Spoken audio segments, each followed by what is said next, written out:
The Process Church of the Final Judgment was founded in London in 1966. It was founded by Mary Ann McLean and Robert de Grimston. It emerged from a Scientology-derived psychotherapy movement. They were a spin-off group of Scientology, used apocalyptic imagery and provocative occult symbolism. Mary Ann McLean reportedly moved through London vice and underground circles connected to the wider atmosphere of the Profumo era.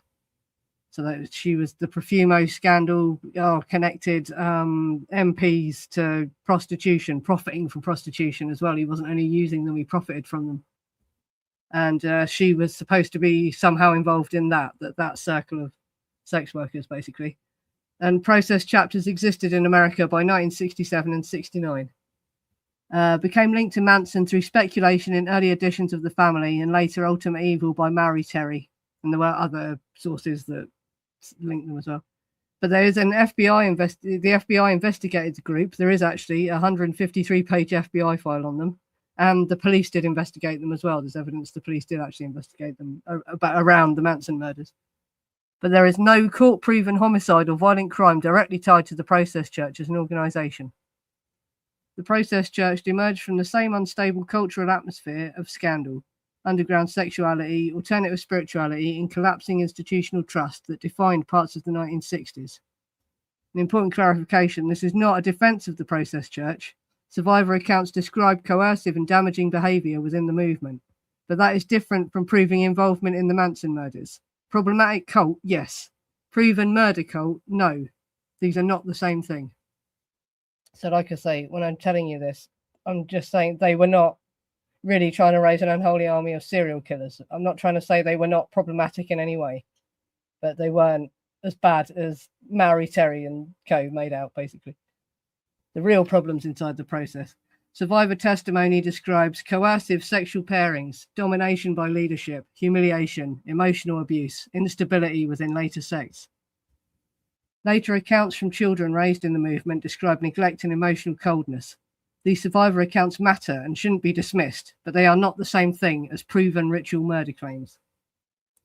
And what Ed Sanders got wrong. Sanders implied deeper process Manson links, claims later softened or removed because the Process Church actually sued him and his publisher. Allegations were never substantiated, and shared geography and symbolism doesn't equal operational conspiracy.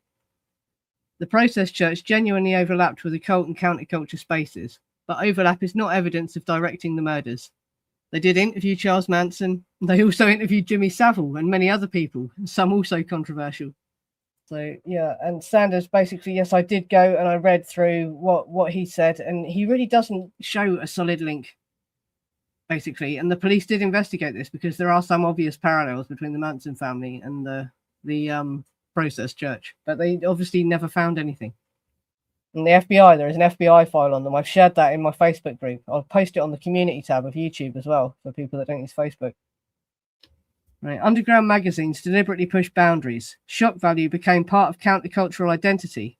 Publications used blasphemy, occult imagery, explicit sexuality, and taboo breaking.